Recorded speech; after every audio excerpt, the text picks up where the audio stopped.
Ésaïe, chapitre 23. Oracle sur Tyr.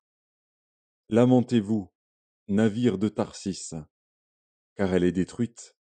Plus de maisons, plus d'entrées. C'est du pays de Kittim que la nouvelle leur en est venue.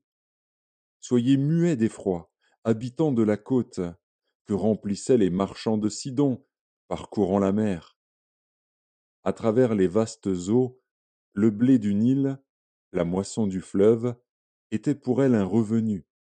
Elle était le marché des nations. Sois confuse, Sidon, car ainsi parle la mer, la forteresse de la mer. Je n'ai point eu de douleur, je n'ai point enfanté, je n'ai point nourri de jeunes gens, ni élevé de jeunes filles.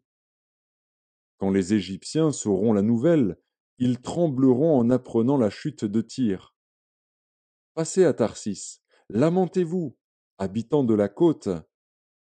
Est-ce là votre ville joyeuse? Elle avait une origine antique, et ses pieds la mènent séjourner au loin. Qui a pris cette résolution contre Tyr, la dispensatrice des couronnes, elle dont les marchands étaient des princes, dont les commerçants étaient les plus riches de la terre? C'est l'Éternel des armées qui a pris cette résolution, pour blesser l'orgueil de tout ce qui brille, pour humilier tous les grands de la terre.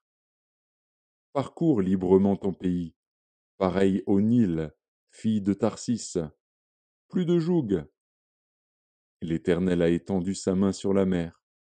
Il a fait trembler les royaumes. Il a ordonné la destruction des forteresses de Canaan. Il a dit, tu ne te livreras plus à la joie, vierge déshonorée, fille de Sidon. Lève-toi, passe au pays de Kittim. Même là, il n'y aura pas de repos pour toi. Vois les Chaldéens, qui n'étaient pas un peuple, ces habitants du désert, pour qui l'Assyrien a fondé un pays. Ils élèvent des tours, ils renversent les palais de Tyr, ils les mettent en ruine.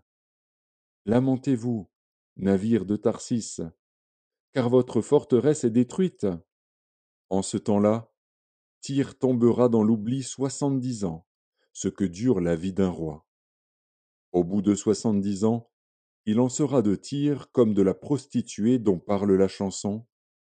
Prends la harpe, parcours la ville, prostituée qu'on oublie. Joue bien, répète tes chants, pour qu'on se souvienne de toi. Au bout de 70 ans, l'Éternel visitera Tyr, et elle retournera à son salaire impur. Elle se prostituera à tous les royaumes de la terre, sur la face du monde. Mais son gain et son salaire impur seront consacrés à l'Éternel.